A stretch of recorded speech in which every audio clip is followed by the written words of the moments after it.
Mummy जी, वो मेरी माँ की तबीयत ठीक नहीं है। कह रही थी हो सके तो 2 दिन आ जा।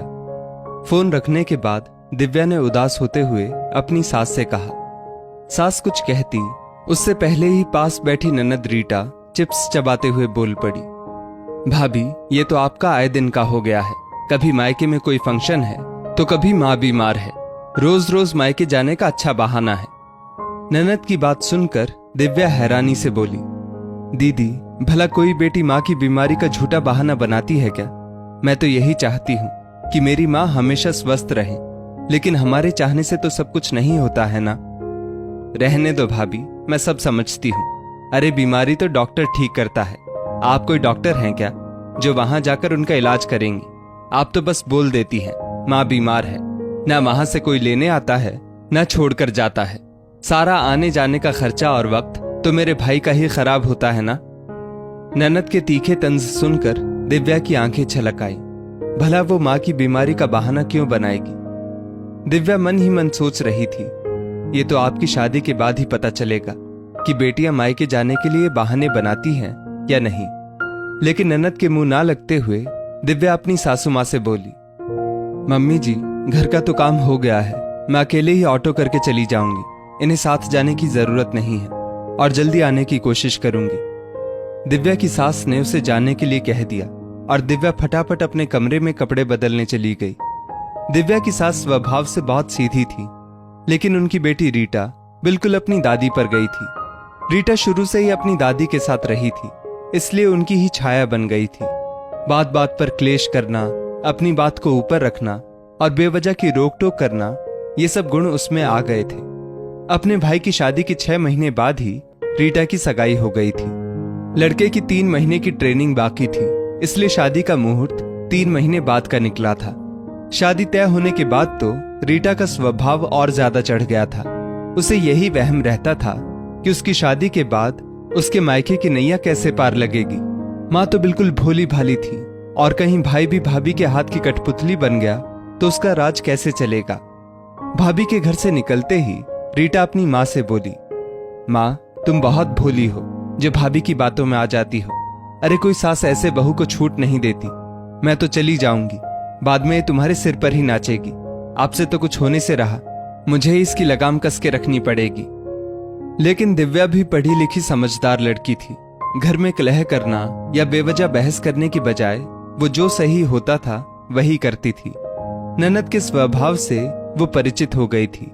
ये सोचकर कि अब कुछ महीनों के बाद ननद की शादी भी होने वाली है, इसलिए चुपचाप उसकी बातें बर्दाश्त कर लेती थी। देखते देखते रीटा की शादी के दिन भी नजदीक आ गए। रीटा अपनी सारी शॉपिंग खुद ही करती थी। भाभी पर तो उसे विश्वास ही नहीं था। फिर भी दिव्या बाकी की तैयारियां पूरी जिम्मेदारी से निभा रही थी। मेहंदी के दिन रीटा हाथों में मेहंदी लगाए बैठी थी। उसकी माँ मेहमानों की आवभगत में लगी थी। रीटा को बहुत जोरों की भूख लगने लगी थी, लेकिन अपने हाथों से तो वो कुछ खा भी नहीं सकती थी। तभी दिव्या हाथ में प्लेट लेकर कमरे में आई और बोली, दीदी, आपको भूख लगी होगी, लो मैं खाना खिला दूं। बाद में संगीत का प्रोग्राम भी शुरू हो जाएगा। दिव्या ने कौर तोड़कर प्यार से रीटा की ओर बढ़ाया तो रीटा की आंखें छलक आई। आज पहली बार बिना किसी बहस के रीटा ने चुपचाप अपनी भाभी का कहा मान लिया। जैसे जैसे विदाई का वक्त नजदीक आ रहा था, रीटा को ऐसा लग रहा था कि जैसे बहुत कुछ पीछे छूटता जा रहा है। जिस भाभी को हर पल वो नीचा दिखाने की कोशिश करती रहती थी, आज वो भाभी उसकी हर चीज का ध्यान रख रही है। उसी भाभी के हाथों में अपने मायके की डोर सौंपकर उसे जाना पड़ रहा है। पग फेरे के बाद रीटा अपने पति विवेक के साथ घूमने बाहर चली गई। वहां उसके पति ने सबके लिए तोहफे लिए, तो रीटा ने भी अपनी माँ के लिए एक गर्म शॉल ले लिया। जब रीटा की सास ने तोहफे देखे तो उन्हें वो शॉल पसंद आ गया। रीटा ने अपने पति की तरफ देखा तो उसने इशारे से चुप रहने को कह दिया। रीटा मन महसूस कर रह गई। कुछ दिनों बाद जब रीटा ने अपने मायके जाने की इच्छा विवेक से कही तो विवेक बोला, मुझे इन मामलों में मत घसीटो। इस घर में सारे फैसले माँ ही लेती हैं। यदि वो इजाजत दें तो चली जाओ, नहीं तो। जब उसने अपनी सास से पूछा तो सास बोली, बहू, अब तुम्हारा मायका कोई इसी शहर में तो है नहीं जो कभी भी तुम मायके चली जाओगी। हमारे घर में बहुएं साल में सिर्फ एक बार मायके जाती हैं। और वो भी जब भाई लेने आता है तब। रीटा तो जैसे अंदर तक हिल गई। क्या अब अपनी माँ से मिलने के लिए भी उसे सबसे इजाजत लेनी पड़ेगी? मुश्किल से 6 महीने बाद रीटा अपने मायके आ पाई। इस बार उसका स्वभाव अपनी भाभी के साथ बहुत ही नर्म था, जिससे दिव्या को भी आश्चर्य हो रहा था। जितने दिन रीटा वहां रही, दिव्या रीटा की पसंद का खाना बनाती और बहुत प्यार से बातें करती। 10 दिन बाद ही विवेक रीटा को लेने आ गया। एक दिन फोन पर रीटा के भाई ने बताया कि माँ की तबीयत ठीक नहीं है। रीटा का मन अपनी माँ को देखने के लिए टूट रहा था।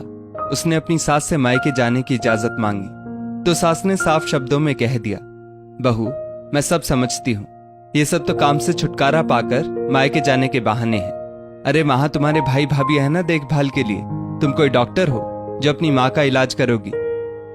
ये सुनकर रीटा की आंखें छलक आई। उसे आज अपनी भाभी के लिए कहे शब्द याद आने लगे। वो रोते हुए बस यही कह रही थी, मैं बहाने नहीं बना रही। भला कोई बेटी माँ की बीमारी का भी बहाना बनाती है क्या? बहुत कहने पर विवेक उसे लेकर चला तो गया, लेकिन इस शर्त पर कि आगे से कोई लेने आएगा तभी मायके जाना। इस बार वो अपनी भाभी के गले लगकर बहुत रोई। भाभी, आप ठीक कहती थी, बेटियां मायके जाने के लिए बहाने नहीं बनाती। दिव्या ने कसकर उसे गले लगा लिया। आज वो अपनी ननद को अपनी जगह खड़े देख रही थी, लेकिन उसके मन में कोई मलाल नहीं था। उसे आज रीटा में अपनी ननद नहीं, एक बेटी नजर आ रही थी जो कोई बहाना नहीं बना रही थी। दोस्तों, इस स्टोरी को लेकर आपकी क्या राय है? नीचे कमेंट करके जरूर बताइएगा। और ऐसी ही और भी बेहतरीन वीडियोस के लिए हमारा पेज जरूर फॉलो करें। धन्यवाद।